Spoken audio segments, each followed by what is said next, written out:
코로나19 중앙재난안전대책본부 1차장 박능우 보건복지부 장관입니다. 오늘 오전 수도권 집단 감염 발생과 관련하여 국무총리 주재하에 긴급 관계장관회의를 개최한 결과를 발표하겠습니다. 부천 물류센터와 관련하여 5월 28일 11시까지 총 82명의 확진 환자가 발생하였고 이 중 63명은 물류센터에서 감염된 환자이며 19명은 이들에 의한 접촉 감염입니다. 물류센터 근로자 및 방문자 등 4,159명에 대한 전수조사는 오늘 대부분 완료할 것으로 보이나 이들에 의한 수도권 지역사회의 연쇄 감염이 우려되는 상황입니다. 방역당국이 총력을 다해 추적하고 있으나 이미 일부는 지역사회로 전파되었거나 지금도 전파되고 있을 가능성이 있습니다. 또한 감염 경로를 알 수 없는 환자들도 산발적으로 발생하고 있으며 그 비율도 증가하고 있습니다. 이러한 상황을 볼 때 현재는 수도권 내에서 연쇄적인 감염을 일으킬 수 있는 감염 환자가 잠복해 있을 위험성이 큰 상황입니다. 정부와 수도권 지자체가 협력하여 역학조사를 신속하게 실시하고 추적하고 있으나 앞으로 1, 2주의 기간이 수도권 감염 확산을 막는 데 중요한 고비가 될 수 있다고 판단하고 있습니다. 특히 지난주 고3 학생에 이어 어제 예정대로 초중고 학생들의 등교 수업이 시작되었습니다. 여러 걱정이 있었으나 오래간만에 학교에 등교한 아이들이 선생님과 친구들과 만나 밝은 표정으로 학교를 다니는 모습을 우리는 볼 수 있었습니다. 지금 발생하고 있는 수도권의 초기 확산을 조기에 차단하지 못한다면 지역사회 감염은 학교로 연결되고 결국 등교 수업은 차질을 빚게 될 수 있습니다. 정부는 수도권 학생들의 등교 수업을 예정대로 진행하고 학생들의 행복을 지키기 위해서 수도권의 초기 감염이 더 이상 확산되지 않도록 모든 사회가 힘을 합쳐야 한다고 보고 내일부터 6월 14일까지 약 2주간 수도권의 모든 부문에서 방역관리를 강화하기로 하였습니다.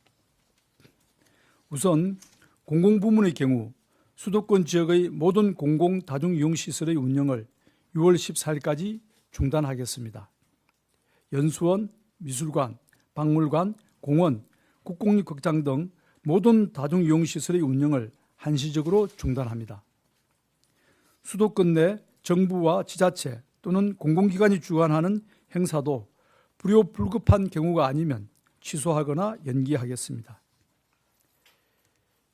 공공기관에서는 시차 출퇴근제, 재택근무제 등 유연근무를 적극 활용하여 많은 사람들이 일시에 밀집되지 않도록 조치하겠습니다.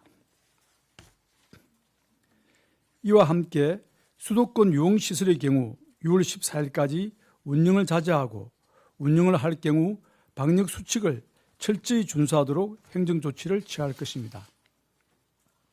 또한 학생들의 이용이 많은 학원과 PC방에 대해서도 이용 자제를 권고하고 방역수칙을 엄격히 준수하도록 행정조치를 취할 것입니다.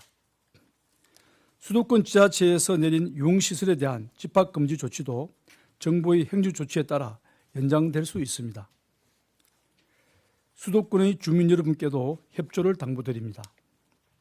6월 14일까지 약 2주간은 가급적 외출과 모임, 행사 등을 자제해 주시고 특히 지역사회 감염이 다수 발생한 음식점, 주점 등의 다중이용시설 이용을 각별히 자제해 주시기 바랍니다.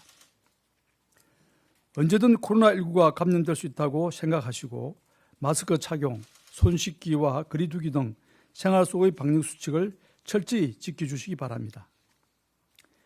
어르신이나 기저질환이 있는 고위험군은 다수가 모이는 밀폐된 시설의 이용을 가급적 피하고 불가피한 경우 마스크를 꼭 착용하시기 바랍니다. 수도권에 소재한 기업과 사업장에 대해서도 당부드립니다. 각 기업에서도 시차 출퇴근제나 재택근무 등의 유연근무를 활성화하고 사업장 내 밀집도를 분산하기 위한 조치를 취해 주시기 바랍니다. 방역관리자를 지정하고 유증상자 확인과 마스크 착용, 거리두기 등과 같은 사업장 방역관리를 철저히 해주실 것을 당부드립니다. 종교시설에 대해서도 당부드립니다.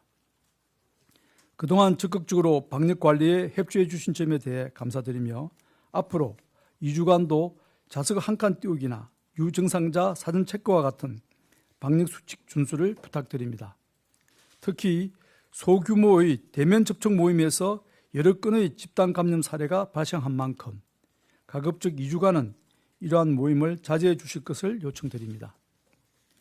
요양병원, 요양시설, 의료기관 등 집단 감염이 우려되는 기관들은 면회 등의 출입 제한, 마스크 착용과 종사자 증상 감시 등 방역 관리를 더욱 철저히 해주시기 바랍니다. 수도권의 감염이 확산되는 것을 막기 위해서는 지금부터 약 2주간의 시간이 매우 중요합니다. 지금 확산세를 막지 못하고 유행이 계속 커진다면 사회적 거리두기로 돌아갈 수밖에 없습니다. 어렵게 시작한 우리 아이들의 등교도 차질을 빚게 될 것이며 친구들과 선생님을 만난 기쁨도 사라지게 될 것입니다. 우리 아이들이 학교 생활을 계속 지속하기 위해서는 어른들의 노력과 헌신이 필요합니다. 수도권의 기업인, 자영업자, 종교인 등 주민 여러분 모두 각자의 자리에서 협조해 주시길 부탁드립니다. 총선 때 우리 국민들께서 보여주셨던 저력을 전 세계에서 주목했던 성숙한 시민의식을 다시 한번 발휘해 주시기를 부탁드립니다. 정부도 최선의 노력을 다해 역학조사와 방역관리에 만전을 기하도록 하겠습니다. 감사합니다. 예, 지금부터 질의응답 시간을 가지겠습니다.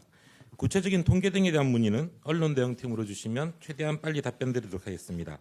질문하실 기자분들은 소속과 성함을 함께 말씀해 주시고 질문해 주시면 감사하겠습니다.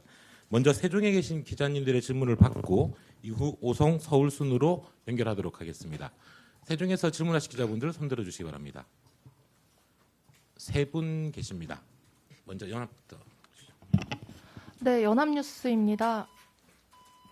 네, 저 오늘 신규 확진자가 79명 나왔는데요.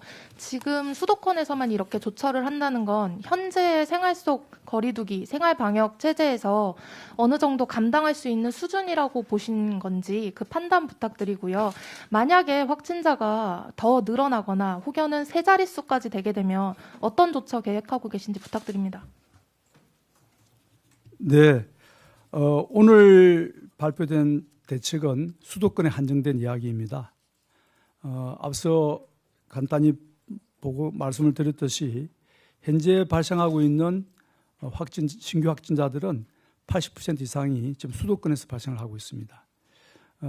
그래서 수도권에 한정해서 좀 더 추가적인 거리두기에 대해서 발표를 드렸고 조치를 발표를 했습니다.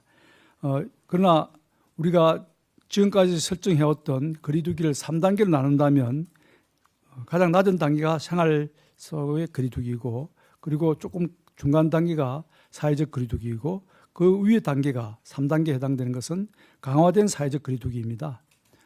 지금 현재는 생활 속 거리두기인데 수도권에 대해서도 여전히 생활 속 거리두기는 유지를 하고 있습니다. 다만 좀 더 다중 이용시설이나 위험시설 그리고 학생들이 즐겨 찾고 있는 PC방과 노래방 그리고 학원 이 세 가지 시설에 대해서 특히 학원과 PC방 그리고 노래방에 대해서는 이용을 좀 자제해 줄 것을 강력히 권고하는 그런 조치가 오늘 추가되었습니다.